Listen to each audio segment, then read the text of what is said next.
사랑과 마음 상담센터에서 보내드리는 이른 아침 햇살받기 시간입니다. 이 시간 말씀을 통해 나 자신을 성찰하며 하나님의 사랑을 경험하는 시간이 되시길 바랍니다.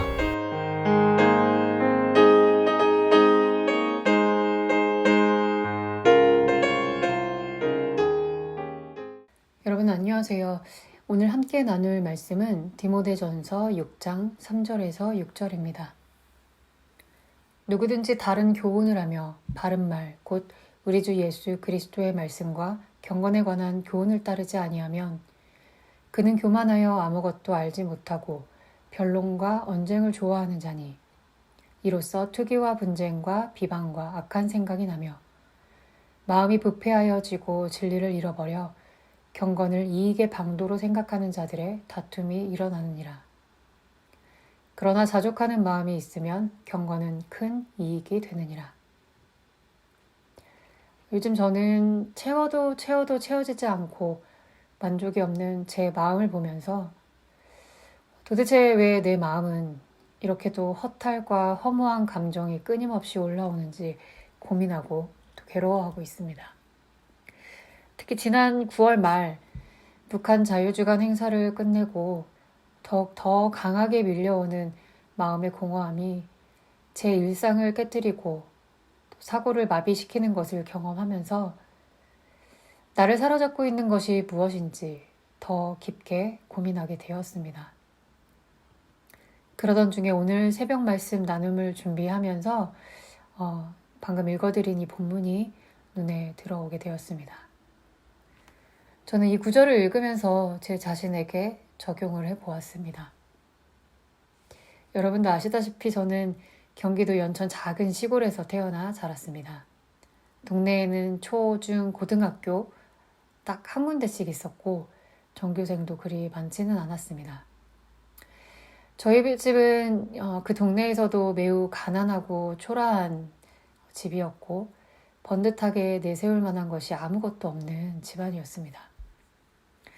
아버지는 온 동네가 다 아는 술주정뱅이에 가정을 책임지지 않는 무책임한 사람이었고 엄마는 그런 아버지와 끊임없는 갈등을 겪고 가난에 몸부림치며 어쩔 수 없는 인생을 살았습니다. 그런 가정에서 자란 저는 참으로 욕심 많고 하고 싶은 것이 너무나도 많은 아이였습니다. 초등학교 입학과 동시에 매 학기 방학마다 피아노 대회를 나가서 상을 받고 초등학교 고학년부터는 학교 공부도 열심히 해서 좋은 성적을 받았습니다. 학교에서 만나는 담임 선생님들마다 저에게 관심을 많이 가져주셨고 또 특별 대우를 해주기도 하셨습니다. 심지어는 담임이 아닌 옆반 선생님들도 저에게 관심을 가져주기도 하셨습니다. 특별히 누군가에게 나를 어필하려고 또 관심을 받으려고 노력한 것은 아니었지만 제가 욕심을 내어 노력한 성과들은 주변의 관심을 받게 하였습니다. 그러나 저는 사실 이러한 성과들을 통해서 제 자신에 대한 큰 가치를 느끼지는 못했던 것 같습니다. 그러게 열심히 했어도 부모님은 제 성과에 대해 단 한 번도 인정이나 칭찬을 해준 적이 없었고 그런 기대는 저도 모르는 새에 사그라들고 포기와 무기력으로 채워지고 있었습니다. 그리고 점차 꿈과 목표 없는 무의미한 인생을 살게 되었습니다. 이렇게 무엇을 해도 만족과 기쁨이 없는 삶은 최근까지도 지속되고 있는 것 같습니다. 지난주 금요 예배에서 목사님께서 언급하셨듯이 누가 보면 참 배부른 소리라고 할지도 모릅니다. 맞습니다. 외형적으로 볼 때는 참 배부른 소리일 수밖에 없습니다. 직장을 다니며 상사 눈치를 보고 힘들게 일하며 돈을 버는 것도 아니요. 그렇다고 애가 있어서 애 키우느라 심신이 지친 것도 아니며 과거 어느 시기처럼 남편과 갈등이 있어서 심적으로 고통이 있는 것도 아니고 돈이 없어 굶으며 사는 것도 아니니 참으로 철없고 배부른 소리만 하고 있는 것이 맞습니다.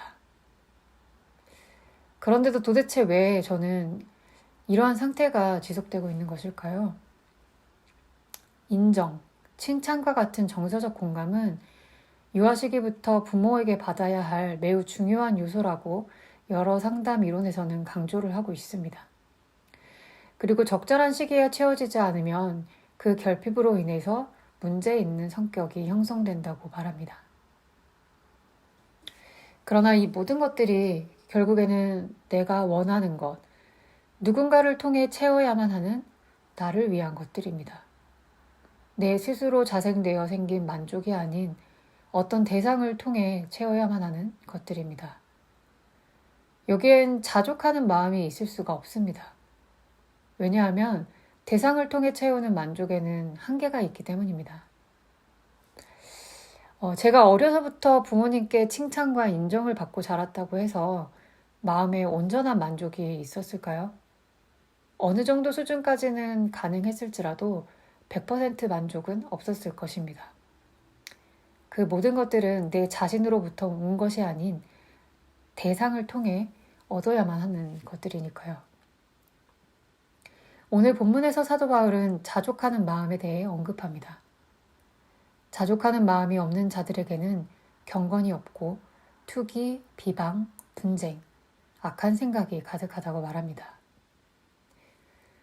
내가 내 스스로에게 만족하는 마음이 없으면 끊임없이 누군가와 나를 비교하고 내 것은 부족하다고 말하며 내가 가지지 못한 것을 가진 사람을 비방하고 분쟁을 일으킵니다.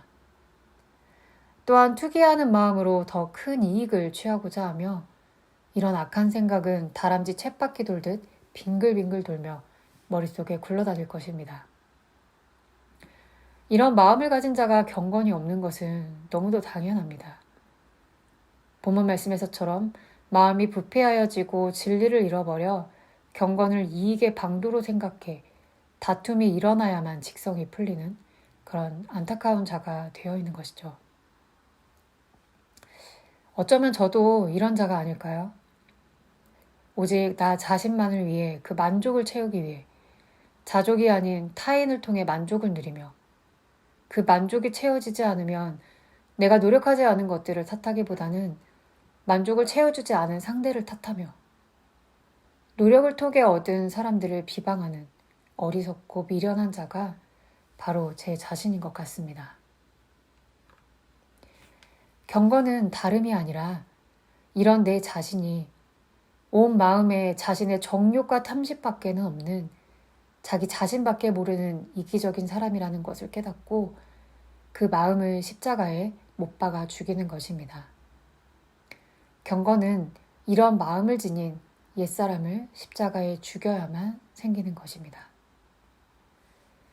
제가 그토록 끊임없이 무엇을 해도 만족을 느끼지 못하고 허무함과 무기력을 일관할 수밖에 없었던 것은 내 마음을 가득 채우고 있는 정욕과 탐심을 본질적으로 십자가에 죽이지 않았기 때문이었습니다. 그러니 자족할 수도 없고 의미 있는 인생을 살 수도 없었던 것입니다. 여러분들은 어떠신가요? 여러분들의 삶에 만족하며 믿음 안에서 의미 있는 인생을 살고 계신가요?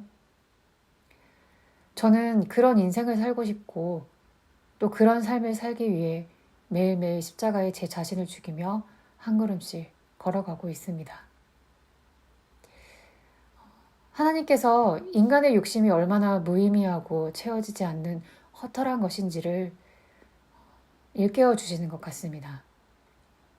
우리의 만족은 나의 정욕과 탐심, 또 세상의 만족으로부터 오는 것이 아니라 그 욕심을 십자가에 못 박고 옛사람이 죽어 믿음 안에서 오직 구원으로 인해 감사하는 마음으로부터 온다는 것을 깨닫게 해주시는 것 같습니다.